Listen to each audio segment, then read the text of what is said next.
Now for a movie rant break, One Up presents a movie rant break.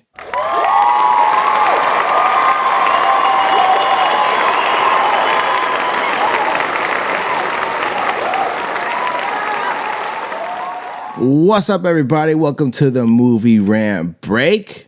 Today I got a super dope episode as usual, and I got a returning guest who hasn't been here for a minute, but she was one of the first guests I've ever had, and I love this person, and she's the most scrubbadocius dental hygienist you've ever seen or heard of in this hemisphere. Give it up for Angela being back on the show. Yay. What up? Hey, girl. Hey. No, thank you for coming on the show. I appreciate it because it was a long time ago that you came on the show.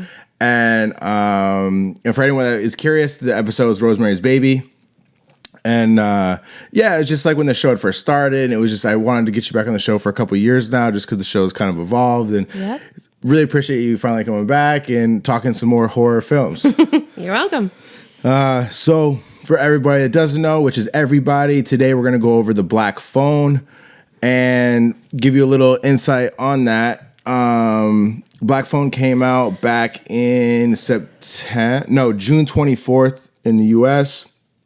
It was directed by Scott Derrickson, screenplay by Scott Derrickson and C. Robert Cargill. It was based on a book, I think. It's called The Black Phone by Joe Hill. The film starring Mason Thames, Madeline McGraw, Jeremy Davies, James Ransone, and of course Ethan Hawke. We had he's great. Mm-hmm. You love Ethan Hawke. He never misses. He's pretty much every movie he's made I thought was good. So I was excited when I saw him his name in the trailer. I was like, oh, okay, we're good. Yeah, and it was like horror, so I was like, oh, this is, or I didn't know what it was when I was going into it, but yeah, Ethan Hawke's in it. It's usually like money. Cinematography by Brett J. That name's a little complicated. Edited by Frederick Thoroval. Music by Mark Corvin. It is a Universal film. Had a running time of 103 minutes. Had a budget of 16 to 18 million, it says, with box office with 161 million. Wow. Which is super lucrative. Yeah. Wow. Yeah, that's really high. Yeah. Really fucking high. And it's really low for a budget, which I appreciate because a lot of films these days will be like a horror film, but they're dropping like 60 million on it. I'm like, what are you doing spending 60 million on this film for? Yeah. You know what I mean? So I think this was a conservative film overall that did really well because it just, I think at the end of the day, relied on very good writing. Yep. I thought the film was really well written. And actors. And the great characters, great acting. So at the baseline of everything, it's always good writing. So, so shout out to the writing of this film. Brief breakdown of this film. It's just a small town dealing with someone kidnapping kids within the town. Yep. Which happens. Which definitely happens. Spoiler alert! What was your overall take of the film? Well, first off, when like in the very first scene, and it shows like this is gonna probably sound funny, but year like 1978, that was the year I was born. Okay. So some of the stuff, as far as like the props, I remember just from being little. So it's like, certain things like my grandmother had the same like tableware or whatever. But anyways, that was kind of weird. But so they did a good job. Yeah, like bringing back to that time anyway. But it was, I like movies that was like this only because it's so realistic. Like I had said earlier, like stuff like this really happens. Which is what I think for me made it such a good, like, I don't want to say horror, but scary movie, really. Yeah, I liked it. I thought it was good. Yeah, it definitely was good. And I wasn't really sure what the film was about. And I'd like to kind of, in this day and age, I try to keep the knowledge of what I know about the film to a minimum. Like I try to avoid trailers. Like I'll shut off trailers like 20 seconds in because I'm like, oh, that looks cool, done. I don't want any spoilers to like with this one I wasn't really sure what it was about because and I didn't know if it was a horror or thriller or what it was, but I was like, I'm just gonna keep this what it is. It's got Ethan Hawke in it. Seems interesting. I'm gonna check this out. And so tuning into the film, I think I saw something about kidnapping recently and was like, okay, that's fine. But the film definitely still brought like a lot of mystery to it and was very different. And I still wasn't sure where they were going with it. There's this dude kidnapping people, but they also add this horror element that is used through like an obscure scope where this kid is experiencing certain things like within his head, kind of. Yeah. And so it's like not really sci-fi or like horror, but like within his head, he's experiencing all these victims, if you will. They are victims, and how they're communicating through this black phone, which was a really cool title for the film, and how that was connected with the main character and how this fake black phone that really wasn't working, but was a metaphor for his way of communicating with the dead victims, and was kind of like a cool full circle in the film where he was, and it also allowed the people doing the film to add the horror elements of the victims like looking all beat up, and I jumped twice. I jumped 2 or 3 times myself. Yep. Yeah. It was definitely, I was like a full, like one of them, when I think it was, he was talking to like Billy the Paperboy or some shit. It was a full jump. I did a full jump, like, holy fuck. Like, he's on the phone and you turn around and it panned to the right. And it was like, I jolted. I was like, fuck. It scared the fuck out of me. But I thought it was cool, like the overarching thing with this film that I really appreciated was like it wasn't a horror film, but they kept it really grounded while kind of venturing into this horror element without sacrificing the realness of the film. You know, like it was very contained once you realize the kid was just communicating kind of like within his head, drawing inspiration from each victim on how to get out, which I thought was clever and cool and interesting and original. And it, like I said, it kept it grounded, you know? It's funny you say that because with each, victim, which was in that a ghost form or spirit form that each gave him a way of getting out or certain things to do. And every time he was doing it, like digging up the floor and then trying to dig through the wall, like each time kind of failed. And I was like, oh man, what a bummer, you know? But then how they played it at the end, how each one of those actually helped him in his escape was pretty cool. Yeah. Like I said, yet again, very good writing. Yeah. And I wasn't really sure what was going on. Like I thought he really was talking to these kids because at one point I thought the grabber was forcing these kids to call him.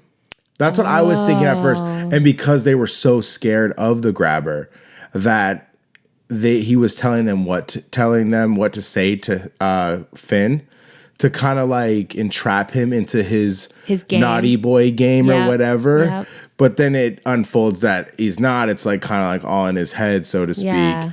And so it kept me guessing on that front, but I wasn't really sure how to depict that originally and what was going on. That's funny. I didn't think of it that way. Like when they were using the phone to communicate I think for me, because of when he first picks up the phone and it's like white noise, I think that's what triggered me to think, oh, these are spirits. Like he's some sort of medium factor. Oh, interesting. That's like, that's how I picked up on it. I didn't even think of it how you did, but that's interesting. Yeah, because I thought he was like next to the other kids, and I thought there was maybe potentially other cells or another place he brought the more seasoned victims, and he got them to kind of like play this extravagant game where like every time he got a new kid, he could like enrich the game by making each kid add like a level to the game. And I was like, this is really dark. I was like, it's really dark. Interesting. Like he's like making these kids do this shit, even against their will, because they're like, I didn't know so if scared. like they were so scared that they were gonna get bodily harm or that they were gonna get raped. Like I didn't know what the grabber's intent was, and that's something I want to say too about the characters. Like they're all really good. I never really was very sure what the grabber was about. Like he was very mysterious top to bottom of the movie, and that was one thing I couldn't figure out. Like, was he a pedo or is he just like a weirdo? Like, and it's like maybe both. It doesn't really get into that, and I kind of wanted to see where his character was heading with it. You know what I mean? Because I thought it would have been a cool premise if he was on the other line forcing these kids to tell this other kid ways to escape. So maybe like challenge the grabber of like trying to stop this kid from escaping. That was where my head was at with it. And I was like, ooh, this is really cool. But is that way cooler? It's like it's a pretty cool plot. I think it's cool. On the talk of characters, I really fucked with Finn. Was cool, solid character, the main character, the kid. But I loved Gwen. Oh, me too. I was hoping you were gonna say that. Yeah, she was probably my fave. She was the best shit talker from like the first scene. She was awesome. Yeah, she shit talks those detectives in one scene, which is fucking hilarious. It was awesome, and she made complete sense every time. Like she's the most sensible character. But then on the flip, had this like mystique about her that was like she had this dream power that they don't really explain, and I don't know if it was some sort of like spirit tapping of whatever. I think a medium. I think she was some sort of a medium.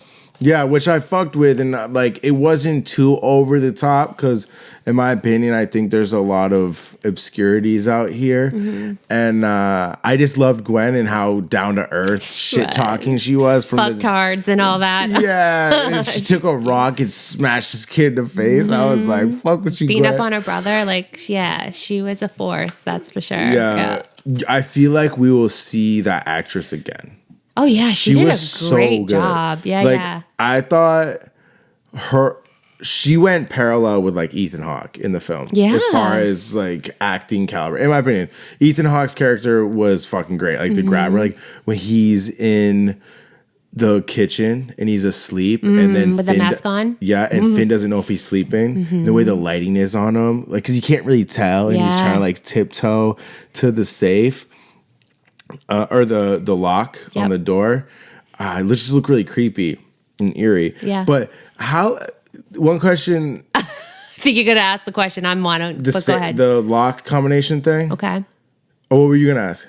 Nicole, go ahead. Ask me.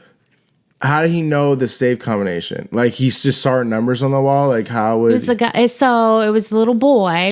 There was one of the little boys who was grabbed. I was talking to him on the phone and said, he stole my lock. It's on the door. Oh, he stole it. I it. wrote the combination because I can't remember it. Because Finn asked, what's the combination? And he said, I don't know, but I wrote it on the wall. So then there was a combination and he goes, well, is it like whatever, 23317? There's a couple different ways you could have unlocked it. And he said, I don't know. You're going to have to try all of them.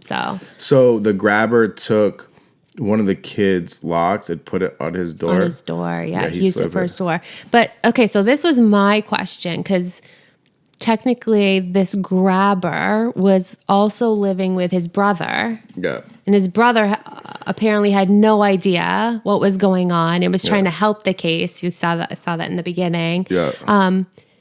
Didn't he question the lock on the door? You know what I mean? Like, if he's living in the same house... Well, and he sees a lock on the door, or was he only locking the door after his brother was going to bed? Like, yeah, see, there was weird to me. Yeah, I agree, because they did cover their tracks on some level where the grabber said at one point, "Is my idiot brother?" Yeah. So, and he was a fucking idiot because he was trying to do, and at first I made a note in my head. I was like, I'm gonna have to bring this up on the show about this is kind of obscure, like I don't want to say obscure, but like super unrealistic. Especially with the cops showing up and they didn't think that this dude that was trying to find the grabber, right, that was this invested, he clearly was unstable. Yeah. And clearly could be the grabber. Right. Because that seemed like a really... Like he was just way into the case. And lots of times when you're guilty, that the person is following the case. That's what they say anyways. They follow the case and try to help cops and all that. But yeah, like it was a pretty strong front. Yeah. To be like, oh, I'm this guy that's interested in this, but he's actually the one grabbing. The irony is that the dude was in the basement and it was his brother doing it. Yeah. But I guess he was like this cokehead idiot. Maybe like I think they did a good job covering their tracks on some level. Is the fact that Max was his name. Yeah. Of the grabber's brother. He was a fucking idiot and a cokehead. It didn't really allude to what his day to day was, if he was there temporarily. He did say he was visiting. He was watching in the between house. jobs. He was visiting or watching the house. Yeah. Some shit like they didn't get too into details, so I assume he lived there based on the clipboard, like the boards of clippings and stuff. So maybe he lived upstairs. And I thought maybe the grabber was like, just do me one favor. If you're going to live here, don't go down in that room. That's like probably my personal shit. And like, I'm the type of dude where I'd be like, okay, like I wouldn't really venture to someone's shit. But I think eventually if I did live at someone's house, and they were bringing children in like by the half dozen, like I would eventually red flags. Like I think like it's like I think the idiot level he'd have to be. I don't know. Like it was a little extra, but it made a cool element to it. I think. But yeah, the locks and there was definitely some red flags and. I think when the cops came originally, going door to door asking if they had seen any of the kids. And Max lets them in to what we find out is the house where the children are being trapped. I think as soon as the cops saw the coke on the table, they were like, he's just a whack job, he's twacked out. That's what I'm saying. On something like, let's just leave instead of looking around the house. Cause then that would have ended the movie right there. Right. Yeah. Yeah. Yeah. And like, sometimes I don't like when movies do that, but where like it could have easily just been resolved 30 minutes in and they don't, but it wasn't the worst, and it kind of made sense. Like you said, like, oh, he's coked out. He's just being, he's obsessed with this, whatever, his, whatever. So then he finally figures it out though. Yeah. And he's just sitting there like, oh shit, it's happening here. I think it's here. Right. Yeah. Like he zones in on his little pins on his map and he's like, I'm right in the middle of this. I think it might be my house. Then he goes down and he talks to, and he gets fucking axed. Yeah. Yeah. That was a little gruesome, I gotta say, but you didn't like it? I thought you liked it. No. I don't think I was expecting it.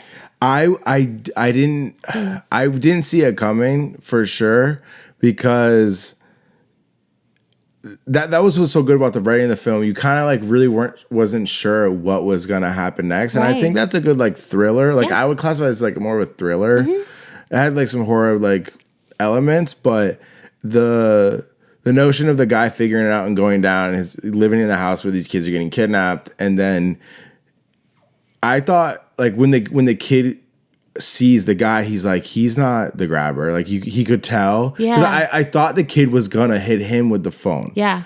And it was gonna hit him and get out. That's what I thought originally. Yeah, and then get caught by the grabber later on and be like, oh shit, he has the wrong guy. But it was different, and he got axed by his brother. Yeah.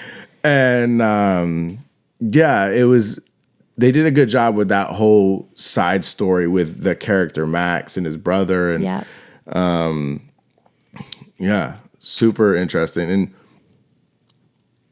I also thought, as far as like irony and symbolism, with how Finn and Gwen's father whipped them with belts. Yeah.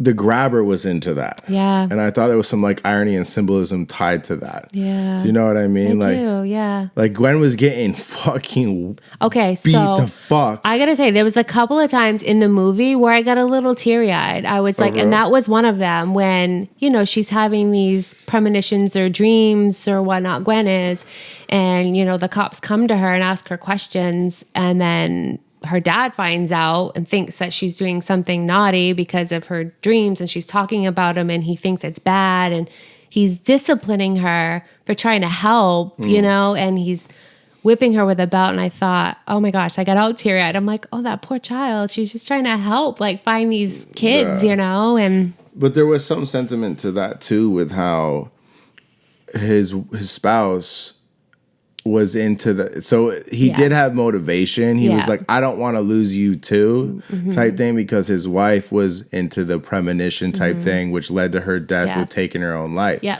So there was some of that dynamic that sort of made sense. It wasn't the best approach. Right. And but we also have to remember it was 1978. Like, disciplining your child that way was something that was done. That was, I mean, it was effective. Their form of punishment. Yeah, you know. With her premonitions and stuff, with like, you know, when she like tries to do like not a seance, but she was like trying to communicate, and at one point, this kind of ties into like her talking shit to the detectives with it. She's like, "What the fuck, Jesus?" I was like, "Are you even real?" Yeah, I was like, I love this chick. Like her like conviction of that, and just like her character was fucking epic. Like, I love that shit. Seriously, just go watch the movie to watch her character, because she was seriously though, funny and relatable, I think. For sure, especially as a kid growing up, like my family was religious or whatever you want to call it, and you know, you have those questions, and when you don't get answered, you're like, "What the fuck, Jesus?" Yeah, like, you have that moment, yes, because she's trying to find her brother, and it's like totally justified, and oh yeah, she was a cool kid, that's for sure. But I fuck with her. I thought it was cool that at the end, right, when her premonition leads her across the street. Yeah. And like that was another twist with like good writing. Like he was actually in the house across the street, and he was burying him at the house that she thought that her brother Finn was at. But it was cool because if you think about it, all her premonitions with the other kids were leading her to that house, because that's where they actually what they were buried. That's where they were buried. It was an empty house where they were buried. Yep. Yeah, so that was really original, and I didn't think I've ever seen that, where the kid escaped the same time they were across the street, because they technically wouldn't have found Finn because they would have went to that house and be like, well, here's the bodies. Right, but where's Finn? Yeah. He would have still been across the street. Yeah. So it was like another original writing of this thriller that I mean, I don't see a ton of these, but I've never seen that before, and I thought it was another clever... Yeah, because if Finn did not act for himself, like, he would have never been found if he hadn't have ended up, well, in the end, killing the grabber. But yeah. Yeah, and I thought that was a cool full circle moment where his friend Robin, who I fucked with, who beats up all the bullies, super badass kid. Yeah.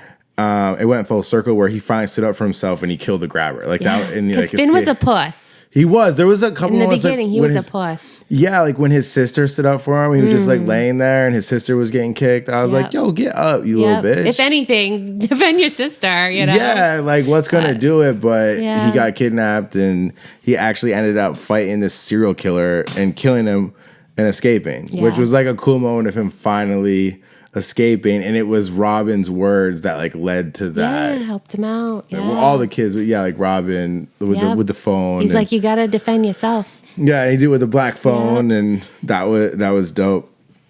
I loved how it was the black phone in the end that he strangled him, the grabber with, and killed him. You know what I mean? That was kind of neat. But yeah, the whole title of the film and how the black phone came into play was really interesting. Like, I think it was a really solid film and was fun to watch and to see how it would unfold.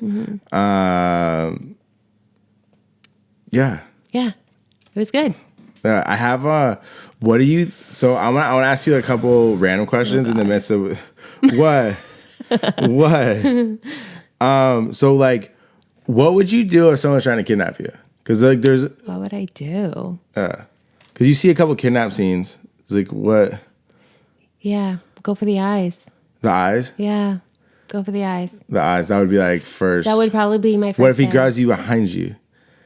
You just like go for the eyes. Go for the eyes, like try to poke him. I guess it depends on how he's grabbing me. It's always hard, Yeah, I say hard. I would do it this way, but until you're in the moment. So the eyes. Yeah, okay. Go the eyes. All right. So if you were Finn, what would you do if you were a prisoner in someone's basement? Like if you were him right then, like, do you think that, Because there was moments where I thought I would do certain things, and I was like, I don't fucking know. Like, I think I would have been more pursuing the window, but it's probably like indestructible. Yeah, because he said it was soundproof. Like, I feel like panic. I don't know. I'd probably would have been one of the dead bodies. I don't know. You'd be a dead body? I'd be a dead body. Okay. I don't know if I'd get out. But like, yeah, it's such a tough question, obviously. It is. Because when you watch these movies, you're like, wow. Yeah. Like, because this is a little kid, you know what I mean? And this is a grown-ass man we're talking. Yep. And I personally don't think that he could have been able to... Like, overpower him? Yeah. I did, like, even with all the little tricks that he did, I just don't think he would have been able to do that. No. And that being said, I expected a little darker of an ending. I like the ending, but I kind of want it to be a tragic ending where like Finn became one of the bodies. Yeah. Like I thought that's where was another point. I was like, oh, maybe this is like when they went in the empty house and found bodies. I thought the times were not parallel, and it was like had already happened. Do you know what I mean? Yes. Yep. So then I was like, oh, that would have been cool if he was already dead and they found him and it was too late and the guy like upped and moved. Yeah. And he just left the dead bodies in his basement. That's what I thought that maybe was. What was that would have been a good plot too, actually. I would have fucked with that, We right? could make a movie. I know. I would have. Yeah, I guess you're right. Because when they showed up, I mean, she kept getting called to that house.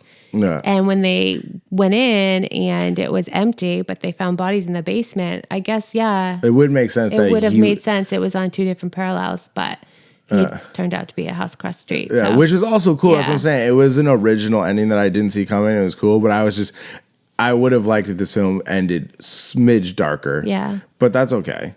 Yeah, so, Nothing? Okay, so even being a woman aside, but as a woman, do you have any type of paranoia of being kidnapped or attacked, like out when you're... Not really. Because I think that's like common with people. I feel like when I'm out by myself, even like just getting groceries and walking to my car, I try and be very aware of my surroundings. Yeah. I do carry a gun. Word. Yeah. So, I mean, that's a little bit more of, I think, a sense of security. As a woman, you got to be careful. I mean, do you feel like you're ever going to get nabbed? Is it different for you because you're napped, a guy? Depending on where I'm at, like I've lived in different parts of the country. I'll talk specifically about like Florida. When I lived in Florida, like even if I was getting groceries, I lived in Connecticut as well. Even where I live now, like in Maine, like I don't want someone to get the best of me. So I'm usually pretty alert as well, where if someone was trying to get the best of me, I would like to think that I would be prepared. Yeah.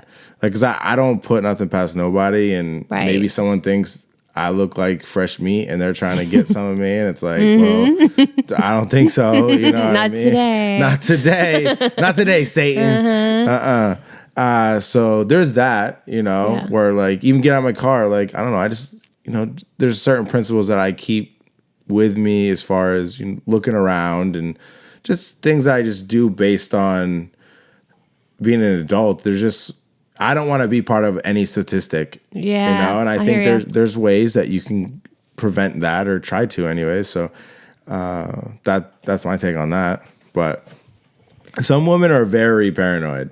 I'm not. I can't live like that. Yeah, I don't let it like consume me. It's just, just be conscious of where you're at, and maybe someone's trying to fuck with you, and it's like I just need to be ready to punch someone in the face if I need to. Yeah. Like at the end of the day. Excuse me. I feel that this is across the board, and I want you to weigh in on this. Okay. Is having your kid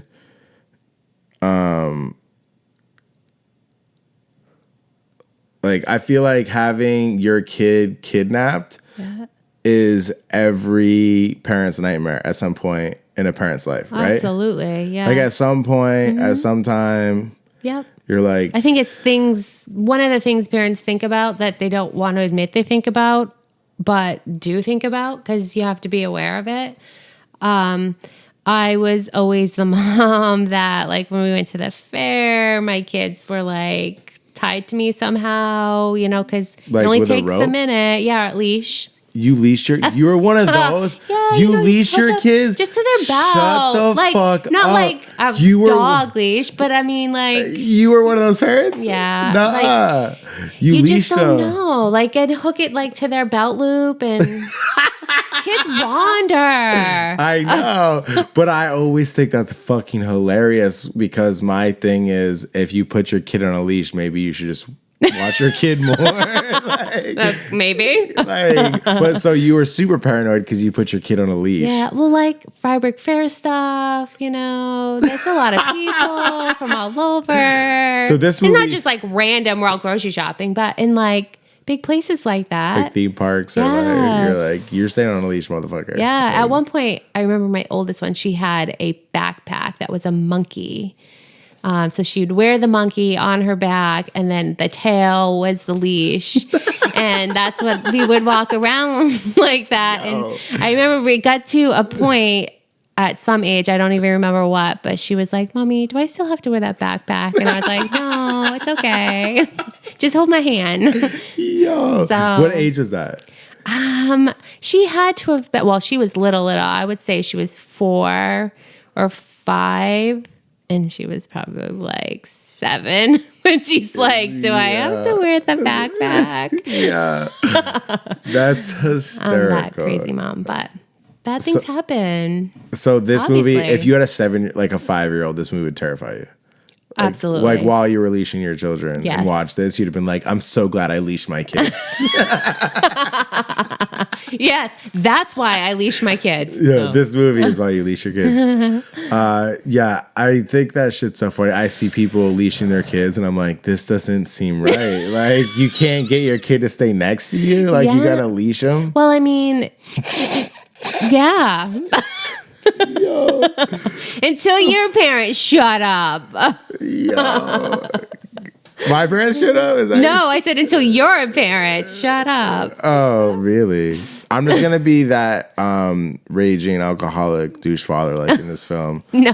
That doesn't realize till after his kids have been kidnapped Yeah. that he's a piece of shit. He's a piece of shit. Yeah, and I actually, that you bring that up, I love the fact at the end when they're sitting in the back of the ambulance and the father comes and he's crying and he's like, I'm so sorry. They don't respond and Yeah, they just good. hug each Yeah. other and they don't Yeah, respond like, to fuck dad. you, Fuck too. you. Yeah. I loved that moment. I did too. Good for you, kids. Good for you. But they should have been leashed. They should have been leashed. Yeah. Shit works. Yo. If I could talk one more piece of shit about the detectives, the fact they were looking for one black van, like how many people had black vans in the fucking 70s? Yeah. Like, or white, but yeah. in this tiny town, like, why can't they just like lock down this one black van? This is like stupid to me. You're right about that because it was the town was portrayed as a small town, and they were saying the black van, like how hard is it to find a black van in this small town? Yeah, that's Like, true. I didn't think of that. If there but was yeah. like multiple kids, like the town seemed like they were alert to what was happening. So Yeah. it would be like, if you saw a black van, call it in or something. Like it was Right. clearly an issue in the town. Like, yeah, but what the fuck do I know? But you talked about, or we talked about like what would you do in the cell of being a prisoner in someone's basement. I thought he could have used his light in the window and like flick it. yeah. Well, he couldn't really get to the window though. But I would have just he made was that like my struggling. effort, like at nighttime, just like psh, psh, psh, Yeah. psh, psh, which is tricky because across the street, the guy owns the house too. Yeah. But you would see this A light neighbor or flash, somebody walking by Maybe. or something, maybe. Yeah. and I'm surprised the grabber didn't take that from him. Yeah. Because, I mean, that's what he scratched him with in the beginning. You think he Yeah. would have been like, give me that. Yeah, but he just let him did keep- it.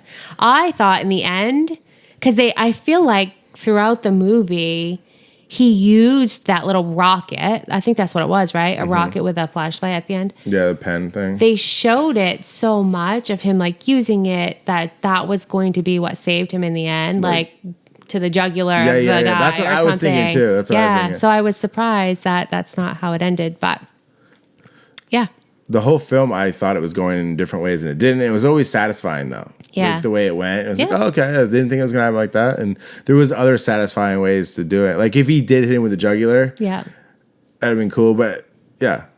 I love that he just got, the grabber just really got his ass beat in the end. It was kind of interesting. He showed him breaking his ankle, which makes sense. He probably was...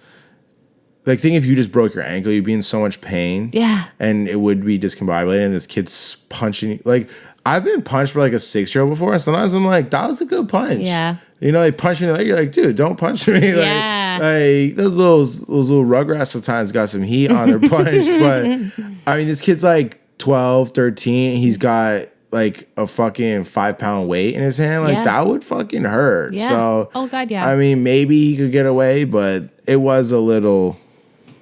extra, in my opinion. Like, I think that you saw how big Ethan Hawke was. He was yoked up. Yeah, like, he was. I thought when they showed him breaking his foot, I was like, okay, this kid's got a chance to run because there's no way he's chasing him on a broken foot. Well, the fucking dog. That was another thing. Did he have his victims get eaten by a dog? I know. They kept a lot of things a mystery. Like, was he having these kids? I wasn't sure. I'm like, okay, is this dog there for intimidation or does he feed fucking pieces to this dog? Yeah. Like, because he said he was going to take his time killing him. So he felt pain. Like, was he feeding the dog like body parts or chunks of flesh? Like, that's kind of how I vibed it, that the dog was there to eat. Yeah, see, I didn't know if, like I said before, if he was a pedo or he just liked to kill easy. Yeah, or like, but like the way he finished the targets, did he just feed him to his dog? Like, I don't know, because maybe he enjoyed watching his dog tear a person apart. Yeah, that could be. That very well could be. It was a mystery for me. I didn't really. And why was he so fucked up, but his brother Max wasn't? Like, I think it was the first phone call that came through to the little to Finn while he was down in the basement, saying something about he doesn't think the phone works. He's the only one that can hear it ringing, but he's in denial. So why? Like, why can the grabber hear the phone ringing? Does he have some sort of medium thing too? Or does he have some sort of trauma from his childhood that when he sees the phone, he thinks it's ringing? I don't know. Maybe he was a prisoner at one point? Yeah, of his own father or parent. I don't know. There was a lot of symbolism like that. And it was definitely also ironic that the person most interested in the case was the brother of the grabber. Yeah. And he like couldn't figure it out, and it was happening in his basement. Yeah, super that's ironic. True. That is, yeah. Okay, another question for you. Okay. Have you ever been so sketched out in your house of something being there that you've checked all possible hiding spots in your house? I don't think so. No. No, I don't think so. You're like, maybe watch a scary movie, or like someone just freaks you out, and you're at your house by yourself, and you're like, let me just check this closet real quick. You've never checked the closet? No fucking way. Like, I've checked closets. You've never checked the closet? I think I might have looked under my bed, but I'll check. I've been at my house before because I've been so creeped out where I'll like check all possible spots. Really? Yeah, just because I'm not taking chances. Like, stranger things have happened. No, that's true. And I'm not trying to be a statistic. If the difference was me checking my closet or checking behind the couch or some shit, you gotta do it. I'm gonna check it because it's only gonna take me 15 seconds. Like, fuck it. Then at least I can sleep easy. I definitely think that I go around and check the locks on the doors multiple times before I go to bed. Like, I do that, but I don't go around checking closets. I think maybe I said, I've was it a shot? I'm not a fucking weirdo, but like I'll make sure the house is paranoid, but it's because you pack. I mean, I'm packing too. Like, I got a couple guns in the crib, but still. Yeah, I know, and I have shady neighbors, so I mean, I don't trust nobody. Neighbors. I just don't trust nobody. I've had I've had semi close people to me betray the fuck out of me. You know what I mean? And like, I just don't want to be a statistic or like someone get the best of me if I just do my diligence, so to speak. Yeah. Or check a closet or some shit. Check behind a chair. Do whatever makes you feel comfortable. You ever checked in the shower real quick? Like, is there something? No, but you know what? My kids do that. Yeah. So so my oldest is 26 and my youngest is 20. And were they both leashed? They both were leashed. Maybe this was trauma I caused them. I don't know. Yeah, I'm sure. I'm one that keeps the shade closed, the curtain closed in my shower. And when my oldest comes to visit and she uses the bathroom and like an hour later or whatever, I'll go in. It's open. Like she's got to open it to check it before she goes to the bathroom. And my 20-year-old does that too. Smart girl.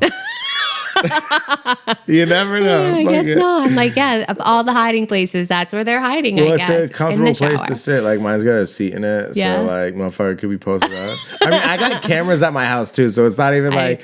But still, I still check. Because I'm like, maybe a sneaky motherfucker... I don't know. Maybe the camera didn't pick it up. Right? I don't know. Does happen. Yeah. Is there anything else you want to add about the film? Well, not really, but... I had no idea this film was even out. So when you asked to watch it, I was like, well, let me check it out. So I checked out the trailer. And like you were saying before about like, you and I were talking about not liking to watch the trailer or whatnot. I watched the whole thing and I thought, oh man, I probably shouldn't have done that. Cause I feel like in the trailers, they show a lot of the highlights of the movie and then like the movie sucks because you just watched all the highlights in the trailer. But I feel that this movie was really good from beginning to end. And I didn't feel like the trailer spoiled it for me. Yeah.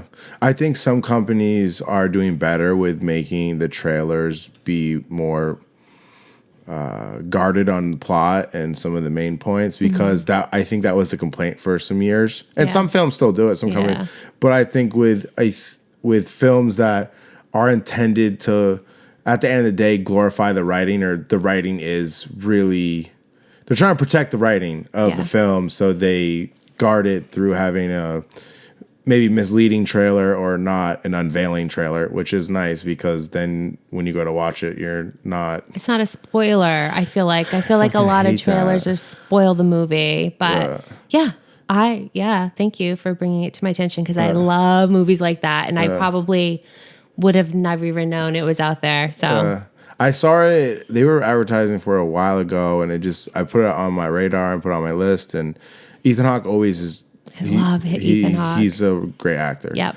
And it just seemed like a cool genre for him. And I was like, I think he's the villain in it, and kind of left it at that. Like I said, I didn't even know till a couple days ago that there was kidnapping involved. But I was like, he must be a kidnapper. But that still leaves a lot of openness to what can happen within the film. You know what I mean? And I thought. They did a really good job on the film. Yeah. I fucking enjoyed it and would tell people if they like this type of film to definitely watch it. You'll fuck with it. And if for anything, watch it because Gwen's a cool shit. Gwen is super dope. What the fuck, Jesus? It's classic line. I know. So classic. So what are you going to give it for a rating scale from 1 to 10 to the 10th place if you've forgotten? Oh, 10 for sure. Oh, you get a 10? I loved it. 10? Really? No questions asked. It's 10. It was a 10. Yep. Really? Okay. You sure? Yes. It's one of your, like, you're going to buy it. Yeah. Oh, yeah. I would. Well, I didn't rent it. I bought it. Oh, you bought it. So on Amazon. So I own it anyway. Yeah. Okay. Because, like, 10 should be a buy. Well, I bought it, so I guess it's a 10. No, just for me. I mean, like, if I'm like, it's a 10, like, and you don't own it, I'd be like, why is it a 10? If it's that good, wouldn't you buy it? I did on Amazon. Okay, fair enough. All right, I'm going to hit with a 7. Oh, yeah, okay. Which is solid. Like, yeah, 7's good. It's also because it's not my favorite type of film, but it was, like, really good, and I enjoyed it. Like, I think in this genre, if someone was into these films, I'm sure people would be throwing like 9s and 10s at it. And it deserves that. Yeah. You know what I mean? Like, I don't think it doesn't deserve a higher score. Just for me personally, that's where I would like have it range also on what I fuck with and what have you. You know what I mean? Your like preference in movies. Yeah, like that plays into effect. You know what I mean? Course. Like, I'm not gonna be giving 10s to rom-coms. You know what I mean? Ugh. Yeah, no. I mean, rom-coms are all right. Some of them. There's some, I like the rom-com. Yeah, rom-coms when they're funny. And they're more on the comedy side. I don't find them funny, though. That's the thing. I find it stupid. They're stupid funny to me, and I'm just How not. Dare you? How dare you. So don't bring me back on for a rom-com. No, I won't watch it. I promise you I won't. We should do a Christmas one. I'd do a Christmas one. I've already done Rudolph, unfortunately. You did. What's your favorite? These are my favorite Christmas movies. I could definitely do The Grinch. Which one? The one I've done both already. Oh, well. I'm sorry. I haven't done Elf. Elf's a good one. There's Elf. I don't know. We can figure it out. There's got to be more than just that little collection you have. Of Christmas movies? Yeah. What do you mean? That's fucking what? 3, 6, 9. That's 13 Christmas movies. Those are like some of the best. Those are like the best Christmas movies. They're good. It's a Wonderful Life. What, you don't fuck with that? It's a great film. I guess. Wow. Yeah, I've done actually a handful of those. Did you know they're making a new Gremlins? Fucking love Gremlins. Yeah. I got it in 4K. It fucks with me. That's so funny because I watched that last Christmas and I posted it somewhere that I was watching like a great Christmas movie and I tagged Gremlins and somebody had like, that's not a Christmas movie. I'm like, totally you've clearly never seen Gremlins and it's a Christmas movie. It totally is. Yeah. I love when they're in the fucking, the bar and the Gremlin smoking 3 cigarettes at the same time. He's like, ah! They're like swinging on the fucking. I'll tell you what, that was a super scary movie for me as a child. Like, I can see that. Like, I remember being little, walking out to my parents' car at night and like being afraid that something was going to grab me from underneath the car, after Gizmo watching caca. that. Yeah. Gizmo caca. Yeah, you want it? We should try to do that if you get time. I would definitely do that one. Yeah. Gremlins would be sick. I do like Gremlins. All right, cool. You got anything else to add? I don't think so. So maybe the Movie Rant Breakers will see you around Christmas time. We'll see. That'll be fun too. Christmas. Check your schedule. Check your schedule. I'm busy. Wow. Cleaning teeth. I know. Monday I have an appointment. I know. Which is funny how that worked out. The most scrubbadocius. That's facts. Dental hygienist out here. Angela, appreciate you so much for coming on the show. For real. Thanks for having me. I hope you enjoyed it. Yeah, it was fun. It was dope. Always. And I hope I see you at Christmas time. It'll be fun. And yeah, thanks everybody for listening to this episode. Angela hitting it with a 10, which there's only been a couple of those on the show. It's like really? Yeah. I've only given one. It. I've only given one. Really? That's why 7 is like a good score. The only 10 I've given is Dodgeball. There's 10s that I have, I just haven't reviewed them. Like my favorites. Like Of course. Yeah. But of course. I pointed to the Alice poster if anyone's wondering. If that's not watching the video. But yeah, Dodgeball, because it's a perfect comedy. Mm-hmm. It is funny. It's a perfect comedy. I fucking love that film. But someone could argue this is a perfect thriller film. Yeah. So fair enough. So I'm going to hit it with a 7. Angela hitting it with a 10. Hey, 2 hands up, 2 hands up. Okay. And yeah, thanks everybody for listening to this episode. Angela, thanks for coming on this show. You're welcome. Appreciate you 100%. And everybody or anybody wants to get a hold of me, hit me up at the Movie Rant Break. Probably the best way you can get a hold of me. And if you're listening on your streaming services, you can watch this episode on YouTube. If you're not interested in that, don't fucking worry about it. But appreciate everybody. That's the Black Phone. Angela with a 10. I'm hitting it with a 7. Thanks, everybody. Deuces.